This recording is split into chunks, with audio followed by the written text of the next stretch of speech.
you play nearly a decade in the league, Super Bowl champ, and we talked about you leading the league in picks in 2011.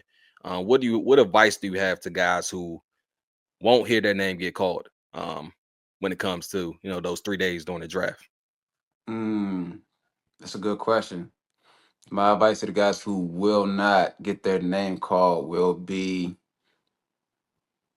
shoot your shot, and leave no regrets. And don't be apologetic about it either, because oftentimes it's like, yo, you guys, the veterans, especially, like, man, y'all, man, you doing the most, or you doing too, that kind of thing. Like, no, bro, like, I'm trying to make a career out of this. I'm trying to put food on my family table. I'm trying to be where you at, right? And then a lot of those veterans, they won't, they feel like it's competitive. It's territorial in a sense too. It's unfortunate, but that's just the way it is. Like, we even play in the same position. Like, I'm not going to give you any gems or any advice or anything, knowledge, tutelage for you to take my spot. Fortunately, I was, it's the stops that I went. Everybody was I had some great people to look up to, in the sense that they were willing to take you under their wing, but not everybody's willing to do so, and that be the case. So, man, you just gotta leave no stone unturned. That means you gotta go out there,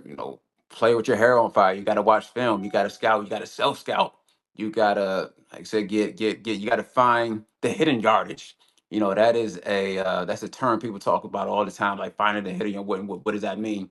That means, like, how do you go out there and be the best version of yourself on that field, day in and day out? Whether that's nutrition, whether that's sleep hygiene, whether that's, like, say, in the weight room. Whether, I mean, there's so many uh, complementary things that goes into being your optimal, well, playing at your most optimal performance. So I would say, man, like, leave no stone.